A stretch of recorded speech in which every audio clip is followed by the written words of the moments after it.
오늘 우리에게 주시는 하나님의 말씀은 신약 성경 갈라디아서 6장 11절로 18절까지의 말씀입니다. 신약 성경 309면 갈라디아서 6장 11절로 18절까지의 말씀입니다. 이 말씀을 봉독할 때 살아계신 하나님의 음성을 다 들으실 수 있기를 소원합니다. 내 손으로 너희에게 이렇게 큰 글자로 쓴 것을 보라. 무릇 육체의 모양을 내려 하는 자들이 억지로 너희에게 할례를 받게 함은 그들이 그리스도의 십자가로 말미암아 박해를 면하려 함뿐이라. 할례를 받은 그들이라도 스스로 율법은 지키지 아니하고 너희에게 할례를 받게 하려 하는 것은 그들이 너희 육체로 자랑하려 함이라. 그러나 내게는 우리 주 예수 그리스도의 십자가 외에 결코 자랑할 것이 없으니 그리스도로 말미암아 세상이 나를 대하여 십자가에 못 박히고 내가 또한 세상을 대하여 그러하니라. 할례나 무할례가 아무것도 아니로되 오직 새로 지으심을 받는 것만이 중요하니라. 무릇 이 규례를 행하는 자에게와 하나님의 이스라엘에게 평강과 긍휼이 있을지어다. 이후로는 누구든지 나를 괴롭게 하지 말라. 내가 내 몸에 예수의 흔적을 지니고 있노라. 형제들아, 우리 주 예수 그리스도의 은혜가 너희 심령에 있을지어다. 아멘.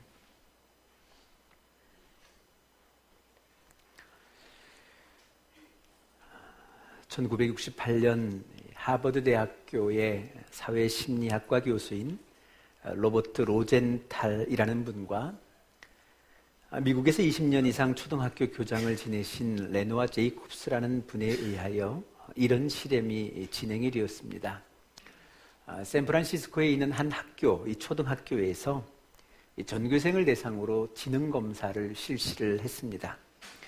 그리고 그 검사 결과와는 상관없이 무작위로 20명의 이름을 선택하여 그들의 이름을 메모지에 남기고 그 메모지를 그 담임 선생님들에게 전달을 해 주었습니다.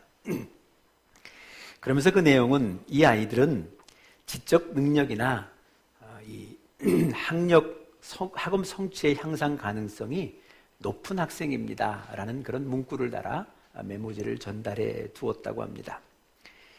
이로부터 8개월 후에 이전과 같은 똑같은 지능검사를 다시 실시하였는데 그 결과 이 명단에 이 20%에 담겼던 이 아이들의 이 평균 점수가 그렇지 못한 아이들에 비하여 훨씬 높았더라.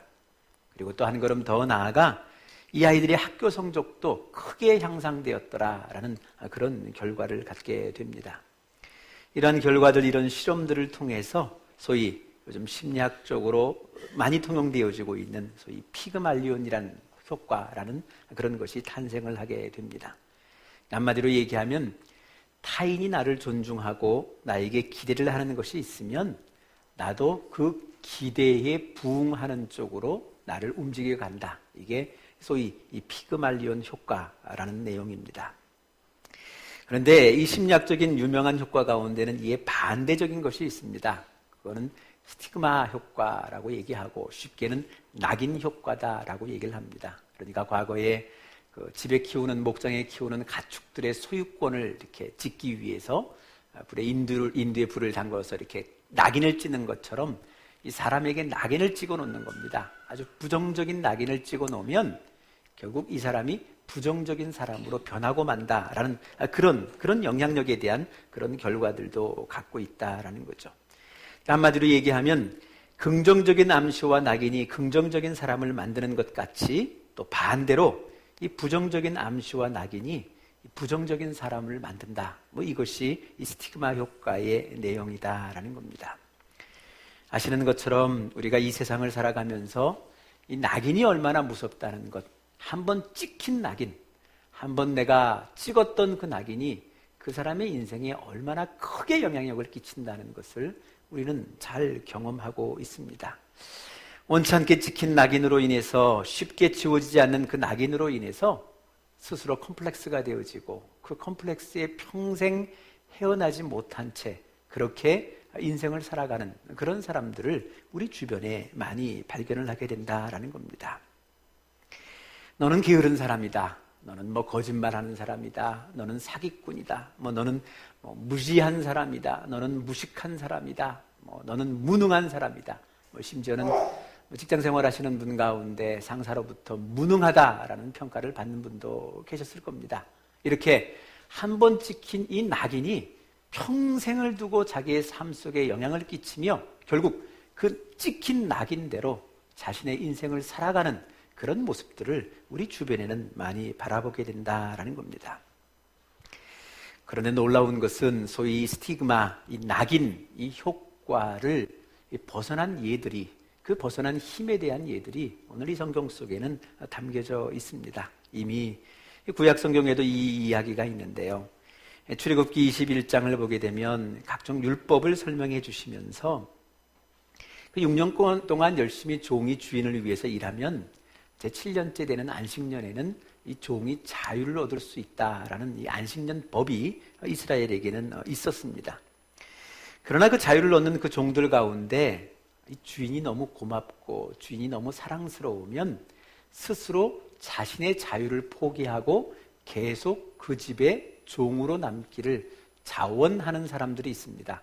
이렇게 자원하는 종이 나타나게 되면 주인은 이 종을 재판장에 데리고 가서 여러 증인들 앞에 이제 이 귀에 구멍을 뚫어 놓습니다. 그래서 이 귀에 구멍을 뚫어 놓는 것을 통해서 이 사람은 종입니다. 그러나 이 사람은 자유입니다. 한마디로 자유의 종입니다. 라는 그런 확증을 받는 그런 예식들이 있었다라는 겁니다. 그렇게 되면 주인은 그날부터 그 종을 예전처럼 부리지는 않습니다. 오히려 어찌 보면 자기의 가족처럼, 자기의 자식처럼 그를 대우해주며 그와 함께 더불어 살았다는 그런 이 이야기들이, 그런 내용들이 이스라엘의 법과는 있었다라는 겁니다. 한마디로 생각하면 이 종이 자유를 포기하게 되면 포기하는 그 종에게 자유가 주어진다. 이게 역설입니다. 성경이 이야기하기는 역설입니다. 아시는 것처럼 종이 되어지는 방법은 크게 두 가지입니다. 내 아버지가 종이면 나도 종입니다. 또 전쟁에 패하게 되면 식민 지배를 받는 이 사람들이 종으로 출발하게 되고 그 자식이 대를 이어 종이 되어질 수밖에 없습니다. 이렇게 남이 씌워놓은 굴레와 낙인들을 내 스스로 인정하는 겁니다. 네, 나는 종입니다. 맞습니다. 그러나 나는 자유로운 종입니다. 이제까지는 당신이 나를 종 삼았다면 이제는 내 스스로 당신의 종이 되겠습니다. 그러므로 나는 그 속의 자유의 종의 그 은혜를 나는 누릴 것입니다. 라는 그러한 내용들이 이 성경 속에는 담겨 있다라는 겁니다. 한마디로 얘기하면 이런 겁니다. 세상이 찍어놓은 낙인은 나로 하여금 그 낙인이 나를 옴짝달싹하게 못하게 하겠지만 내 스스로 내 자신에게 그 낙인을 찢는 겁니다. 네, 옳습니다. 나는 그런 사람입니다. 나는 조금 무식할 수도 있습니다. 나는 좀 게으를 수도 있습니다. 나는 좀 부족할 수도 있습니다. 그러나 나는 그럼에도 불구하고 그 속에 나의 삶을 살아가렵니다. 라고 스스로 그 모든 것들을 인정해 나갈 때 오히려 그로부터 자유할 수 있는 큰 능력과 힘을 얻을 수 있다는 사실을 오늘 이 성경이 우리에게 분명히 가르쳐 주고 있다라는 겁니다. 오늘 특별히 신약 성경에 우리가 보고 있는 이 갈라디아서를 기록한 이 바울에게도 이러한 스티그마, 낙인이 있었습니다. 상처가 그에게도 큰 상처가 있었습니다. 요즘은 우리가 바울을 부를 때마다 늘 그 앞에 사도라는 것을 붙이는 것을 쉽게 생각을 하게 되고 바울 그러면 아예 사도 바울이 익숙해지고 있습니다만 사실 이 바울의 시대 속에서 바울은 사도라는 이름으로 불리워지지를 못했습니다. 많은 사람들이 그를 향하여 사도 같지 않은 사도, 자칭 사도. 바울이 사도야? 바울이 12명의 제자 가운데 있었나? 12명의 제자 가운데 없으면서도 왜 자기를 사도라 그럴까? 라고 많은 사람들이 사도 같지 않은 사도, 자칭 사도 이렇게 부르며 이 바울에게 이러한 낙인을 찍었습니다. 이런 흔적을 남겨놓았다는 것이죠. 그런데 사도 바울에게 있어서 이 사실은 굉장한 괴로움이었습니다. 고통이었습니다. 나는 그리스도의 종이고 나는 하나님으로부터 부름받은 사도인데 이 모든 나의 정체성을 부정하는 그 무리들의 그 소리가 너무도 고통스러웠습니다. 그래, 오늘 이 갈라디아서를 마감하면서도 오늘의 이 이야기를 하는 겁니다. 제발 이후로는 누구든지 나를 좀 괴롭게 하지 말아달라. 나를 더 이상 괴롭게 하지 말아달라. 내가 내 몸에 예수의 흔적을 지니고 산다. 내가 예수의 수많은 흔적을 지니고 살고 있으니 나를 제발 자칭 사도가 아닌 사도 그렇게 부르며 나를 괴롭게 하지 말아달라라는 이 부탁의 이야기가 오늘 이 성경 속에는 기록이 되어져 있다라는 겁니다. 그럼에도 불구하고 이 모든 굴레나 이 낙인은 쉽게 벗어날 수가 없었습니다. 그래, 이 고린도서에 가서도요, 똑같은 상황 속에서 사도 바울이 괴로워하면서 거기는 더 큰 탄식을 하게 됩니다. 심지어는 사람들 가운데 그런 사람도 있었다고 합니다. 사도라면 베드로 사도라든지 그 아내를 데리고 가족을 데리며 선교 여행을 다 하게 되는데 저 바울은 사도가 못 됐기 때문에 장가도 못 가고 혼자 저렇게 돈 벌어가며 자비랑하며 선교한다. 이런 소리까지도 하는 사람들이 있었다는 겁니다. 심지어 자기가 개척하고 자기가 키웠던 그 교회의 교인들조차 속에서도 그러한 이야기가 회자되어진다라는 소리가 너무 괴롭고 힘들었다는 겁니다. 그래서 아예 고린도서를 기록할 때는 작심을 하면서 썼습니다. 내게도 사도의 흔적이 있다, 예수의 흔적이 있다라고 얘기하면서 고린도서에 이렇게 기록을 하고 있습니다. 내가 수고를 넘치도록 하고 옥에 갇히기도 더 많이 하고 매도 수없이 맞고 여러 번 죽을 뻔을 했다. 매도 40에 하나 감한매를 5번이나 맞았다. 3번 태장으로 1번 돌에 맞고 3번 파손하고 일주일을 그 심음 속에 있었다. 이런 고백을 해주고 있다는 겁니다. 그러니까 선교지에 배를 타고 가다가 배가 뒤집히기를 3번 했다는 겁니다. 그래서 이런 고비 저런 고비, 강도를 만난 고비, 동족의 위험, 이방인의 위험, 신의 위험, 바다의 위험, 거짓 형제의 위험, 이 모든 위험들을 통해서 엄청난 죽일 고비를 넘기는 그 고비가 내 몸에는 흔적처럼 남겨있다는 겁니다. 어찌 보면 진짜 그 속사정은 옷이라도 벗고 싶고 옷이라도 벗어서 보여주고 싶은 그 심정을 가지고 이 고린도 교인에게 토로하고 있는, 항변하고 있는 오늘 이 사도 바울의 모습도 우리는 성경을 통해서 발견하게 된다라는 겁니다. 그런데 오늘 이 성경을 묵상하다 보면 정말 놀라운 것은요, 이 사도 바울이 점차 이 굴레로부터, 이 낙인으로부터 벗어나고 있다는 겁니다. 점점점 그에게 남들이 찍어놓은 그 낙인을, 그 스티그마의 흔적을 지워가고 있는 모습을 바라보게 됩니다. 스스로 낙인을 찍는 겁니다. 나는 그래, 사도성이 부족할 수 있어. 나는 예수의 살아생전 그와 함께 3년의 시간을 보낸 바도 없어. 그와 함께 밥을 먹고 그와 함께 잠을 지새우며 그의 말씀을 직접 듣고 그런 바도 없어 라는 스스로의 자신을 인정을 하게 됩니다. 그러며 그가 한 것은 또 하나가 있는 겁니다. 그럼에도 불구하고 나는 부름받은 사도야. 나는 부름받은 사도로서 사도답게 사는 것이 사도다라는 생각을 가지고 사도답게 살아가는 그 여정을 맞이하게 됩니다. 그런 여정 가운데 오늘 이 40에 이 40에 하나 감은 매를 5번이나 맞는 것이고, 남들은 한 번 맞아도 죽을 수밖에 없는 태장을 당하는 것이고, 또 심지어 바다에 빠져서 3일 일주일 주야를 이 물속에 지내는 그런 엄청난 일을 겪으면서도 자신의 길을 걸어갔더라는 겁니다. 그래, 그 모든 것들을 통하여 이 모든 흔적들을 덮어가고 있는 겁니다.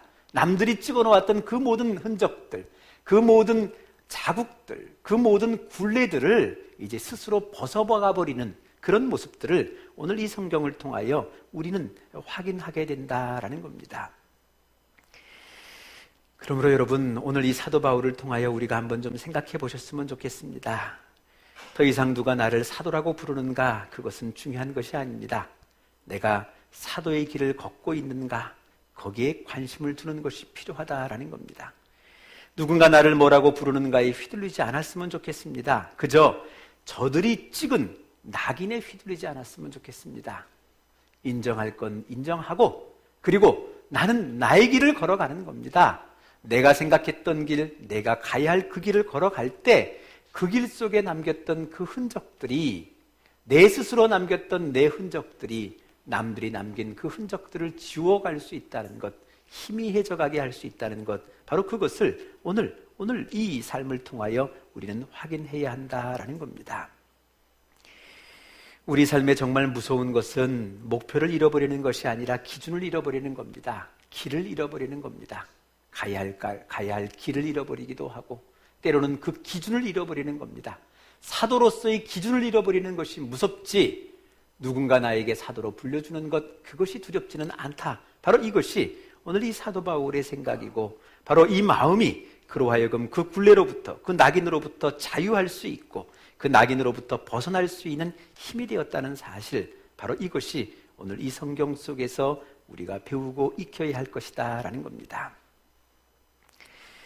우리도 이런저런 평가 속에 살아갈 수 있습니다. 때로는 게으르다는 평가를 받기도 하고, 또 무지하다는 평가, 심지어는 무능하다는 평가를 받기도 합니다만, 그럴 때마다 그 평가에 너무 집착하지 않았으면 좋겠습니다.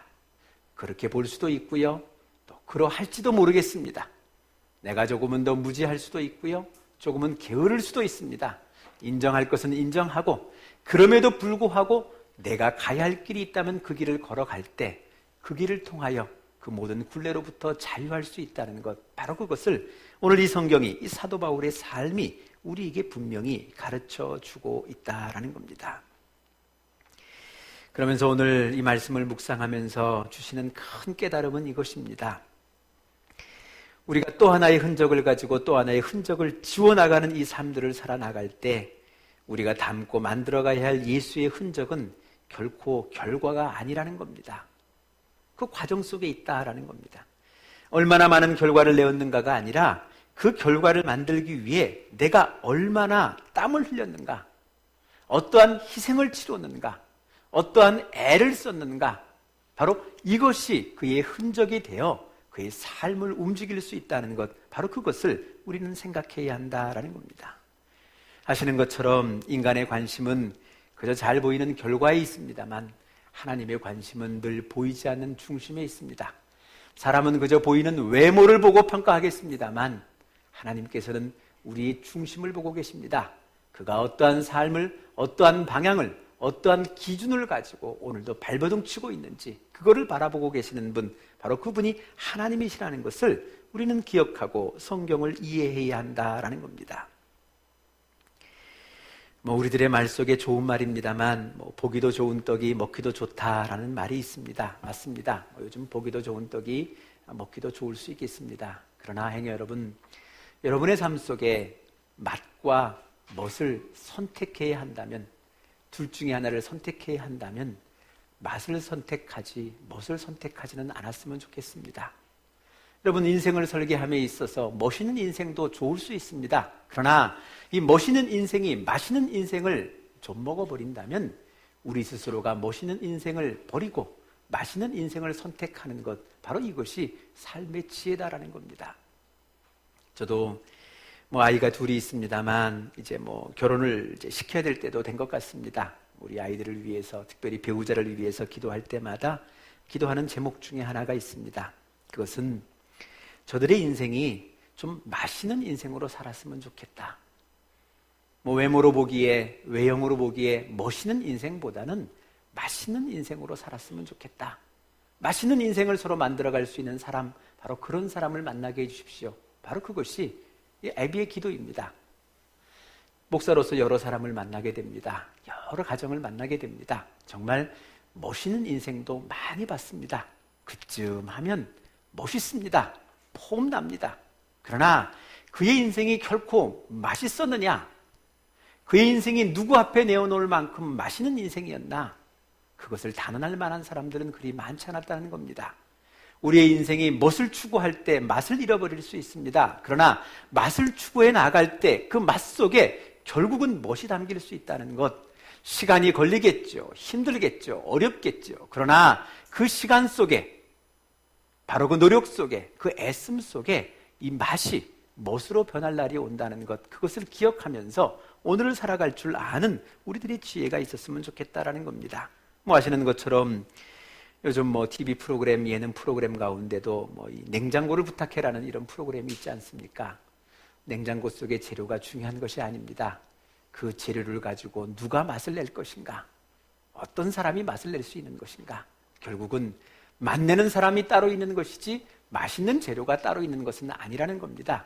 주어지는 이 세상의 환경, 멋있어 보일 수도 있고 좋아 보일 수도 있습니다만 이것이 그의 인생을 맛내는 인생으로 만들어가는 것이 아니라 그 사람 자체가 그의 인생을 맛내게 할 수 있다는 것, 바로 그것을 우리가 기억하면서 맛있는 인생을 추구하며 맛있는 것을 향하여 나갈 수 있었으면 좋겠다는 겁니다. 우리 소망교회를 개척하면서도 꿈이 그겁니다. 우리 소망교회는 멋있는 교회보다는 맛있는 교회가 되었으면 좋겠습니다. 그래, 맛있는 교회만이 누릴 수 있는 그 은혜와 그 행복을 누렸으면 좋겠습니다. 목사로서 뭐 교회를 섬기기도 해보고 교회를 다녀보기도 했습니다만 소위 세상의 멋있는 교회도 섬기기도 하고 다녀보기도 했습니다. 그러나 여러분, 멋있는 교회를 만들면 목사는 폼이 납니다. 솔직히 폼 납니다. 괜찮습니다. 그러나 멋있는 교회 속에서 맛을 창조한다는 것은 쉽지가 않습니다. 우리의 마음속에 멋에 눈이 팔려 맛을 잃어버릴 때 이 세상 속에 그 참된 행복을 누릴 수 없다는 것, 바로 그것을 우리는 기억했으면 좋겠다라는 겁니다. 얼마 전 한 분이 우리 한경북도에 수해당한 분들을 위해 써달라고 저에게 봉투 하나를 가지고 오셨습니다. 뭐 그분의 살림살이에 비하면 제법 큰 돈이었습니다. 그런데 제가 그 봉투를 쥐고 정말 너무 기쁘고 행복했습니다. 왜냐하면 뭐 그 봉투가 그분의 살림살이에 비해서 큰 것이었기 때문이 아니고 제가 그분이 이 돈을 마련하기 위하여 어떤 삶을 살아가고 있는지를 알고 있기 때문에 그렇습니다.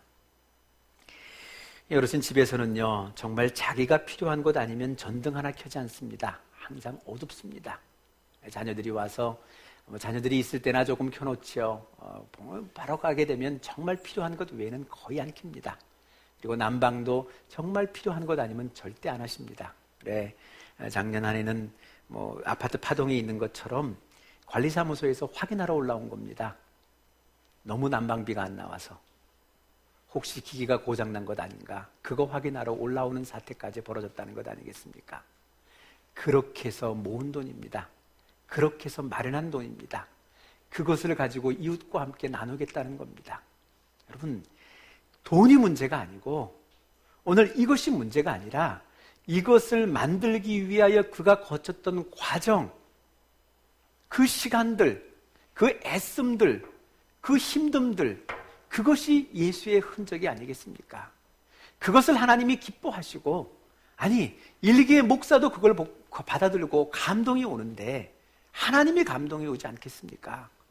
오늘도 우리가 이 세상을 살아가며 결과에 얼마를 벌었느냐, 얼마를 모았느냐, 얼마나 높아졌느냐, 얼마나 가졌느냐, 얼마나 멋져 보이느냐, 이것을 넘어서 그가 가지고 있는 그 맛을 내기 위하여 그가 얼마나 각고의 노력을 했는가, 얼마나 힘든 시간들을 보냈는가, 얼마나 어려운 땀 흘리는 시간들을 가졌는가, 그것을 바라보고 그것을 인정할 때 우리의 삶을, 우리의 인생을 만나는 인생으로 만들어 갈 수 있다라는 겁니다. 여러분, 그러면서 이 성경을 살펴보니까요, 이 성경에는요, 이 예수의 흔적이 결과가 아니라 과정이라는 것이 성경 여러 곳에 나오고 있습니다. 그 대표적인 것이 예수님께서 친히 하셨던 달란트 비유입니다. 그렇죠? 세상적으로 생각하면 10달란트 얻은 친구가 5달란트 얻은 친구보다 더 큰 칭찬 받아야 되지 않겠습니까? 더 대우받고 우대받아야 되지 않겠습니까? 그러나 하나님의 마음은 거기에 없습니다. 오늘 10달란트를 남겼던, 5달란트를 남겼던, 남기기 위하여 흘렸던 그의 땀이 고마운 겁니다. 그게 소중한 겁니다. 그것을 알고 있습니다. 얼만큼 애써야 5달란트라도 남길 수 있다는 것을, 얼마나 힘쓰고 애써야만 그것도 남길 수 있다는 것을 이 주인은 알고 있기에 오늘 그것을 인정하는 겁니다. 그것으로 면류관 삼는 겁니다. 최후의 면류관이 뭡니까? 이제 주인의 이 잔치에 참여해라. 이제 주인의 잔치에 참여해라. 이 똑같은 면류관으로 같은 면류관을 그에게 씌워주며 그를 환영하며 그를 맞아들이시는 것, 바로 그것이 하나님의 마음 아니겠습니까? 우리의 인생길에도 반드시 그 앞에 서게 될 것입니다. 반드시 그분 앞에 섰을 때 우리도 어떤 면류관을 얻겠습니까? 내가 무엇을 했습니까? 내가 어떤 교회를 세웠고 어떠한 일을 감행했고 나로 인하여 어떤 사건이 벌어지고 어떠한 대단한 나라의 일이 벌어졌습니다. 이것이 아니고 내가 그 일을 위하여 어떠한 나의 길을 지켰습니다. 남들이 알아주던 몰라주던, 남들이 나를 뭐라고 낙인 짓던 뭐라던 나는 나의 길을 성실하게 걸어왔습니다 라는 그 고백, 바로 그 고백이 그의 흔적으로 남아질 때, 바로 그 흔적을 통하여 이 주인의 잔치에 참여하는, 하나님의 나라의 잔치에 참여하는 바로 이 은혜를, 이 복을 우리가 마지막 누릴 수 있다는 것, 바로 이것이 성경이 이야기하고 있는 천국이고 하나님의 나라입니다. 이미 돌아가셨지만 이 테레사 수녀님이 인도의 캘카타에서 누군가 버린 고아들을 맞아 키우신 그 공로로 노벨 평화상을 받았다고 합니다. 이 노벨 평화상 수상 기자회견을 하게 되었는데 어떤 기자 한 분이 이 테레사 수녀님에게 이 비꼬는 투의 질문을 던졌습니다. 수녀님, 노벨 평화상을 받은 것을 축하드립니다. 그런데 당신이 한 일이 도대체 뭡니까? 당신이 한 일이 이 노벨 평화상을 받을 만한 일이 됩니까? 세계의 평화를 지켰습니까? 인도의 평화를 지켰습니까? 어디의 평화를 지켰습니까? 기껏 이 인도의 조그만 이 한 거리에 몇 명의 고아를 키우고 먹이고 세우는 것, 그거 감당하고 그게 어찌 이 노벨 평화상을 받을 만한 큰 일이 되겠습니까? 라는 그의 비꼬는 투의 이 질문에 이 테레사 수녀님의 이 대답이 아주 인상 깊었다는 겁니다. 테레사 수녀님의 이 대답이 이런 겁니다. 하나님이 우리를 성공하라고 부르는 것이 아니라 충성하라고 부르셨습니다. 하나님이 우리를 부르는 이유는 결과로 충성, 결과로 성공을 내놓는 것이 아니라 과정으로서 충성을 위하여 오늘 이 땅에 우리를 보내셨다. 오늘 그거를 보고 계시고 그거를 평가하고 계시고 그거를 자랑스러워하고 계신다. 바로 이것이 그의 대답이 아니겠습니까? 이것이 어찌 보면 우리 하나님의 사람들이, 그리스도인들이 가져야 될 자세입니다. 언젠가부터 결과지상주의에 무엇을 했느냐, 얼만큼 이루었느냐, 이것 속에 매몰되어지는 인간성, 이것 때문에 사라지고 있는 맛있는 인생들을 오늘 우리가 다시금 찾아오지 않는다면 우리의 인생은 또 한 번 처참한 최후를, 마지막에 이 최후를 맞이할 수밖에 없다는 것, 그것을 우리는 기억해야 한다라는 겁니다. 그저 내 자리에서의 충성입니다. 바로 그것이 예수의 흔적입니다. 충성하기 위해 흘렸던 땀입니다. 주께서 주신 그 길이기에, 그게 가르치는 길이라면 가르치는 자로서, 배우는 자라면 배우는 자로서, 누구에게 부림을 받는 사람이라면 부림을 받는 사람으로서, 또 누구를 섬겨야 된다면 섬기는 자로서 자신의 길을 잃지 아니하고 그 기준을 잃지 아니하고, 사도 바울처럼 사도의 길을 잃지 아니하고 사도의 기준을 잃지 아니하고 그 길을 걸어갔을 때 남들이 씌웠던 굴레, 남들이 찍었던 그 낙인으로부터 자유할 수 있는, 풀려날 수 있는 그 은혜와 그 힘을 입었던 것처럼 오늘도 우리 인생을 그렇게 살아가는 것, 바로 그것이 하나님의 꿈이며 하나님의 마음이다라는 겁니다. 오늘로 이제 우리 소망교회에 대한 이야기 그만하려고 합니다. 복장에 대한 이야기도 이제 그만하려고 합니다. 여러분, 그러나 우리 소망교회가 이 땅에 세워지는 한 이것만은 간직하려고 합니다. 우리 소망교회 안에 예수의 흔적을 만들어 갔으면 좋겠습니다. 멋있는 교회, 그래서 목사가 폼나는 교회보다는 맛있는 교회, 그래서 성도가 행복한 교회가 되었으면 좋겠습니다. 그래서 우리가 남들이 가지 않은 길을 좀 걸어보려고 하는 겁니다. 모이기를 피하고 있는, 모이기를 심하게 피하고 있는 이 시대 속에 한 번 더 모여보자고 하는 겁니다. 나누는 것 심하게 싫어하는 이 시대 속에서 한번 나눠보자는 겁니다. 나의 부끄러움도 때로는 나누고 나의 가지고 있는 은사도 같이 나누며 때로는 그를 위하여 기도하고 격려하고 세워주면서 그 속에 서로의 맛을 찾아가고 서로의 맛을 인정하여 서로 맛있는 그런 인생들을 만들어갈 수 있는 그런 공동체, 바로 그것이 우리가 가지고 있는 꿈입니다. 그리고 그 꿈을 향하여 오늘 이 과정을, 이 예수의 흔적을 만들어 가고자 하는 것, 바로 그것이 우리들의 길일 것입니다. 오늘도 맛있는 교회를 위하여, 맛있는 교회 속에 주어지는 맛있는 인생을 위하여 오늘도 여러분의 삶을 살아갈 수 있는 여러분 모두가 되시기를 바랍니다. 기도하시겠습니다.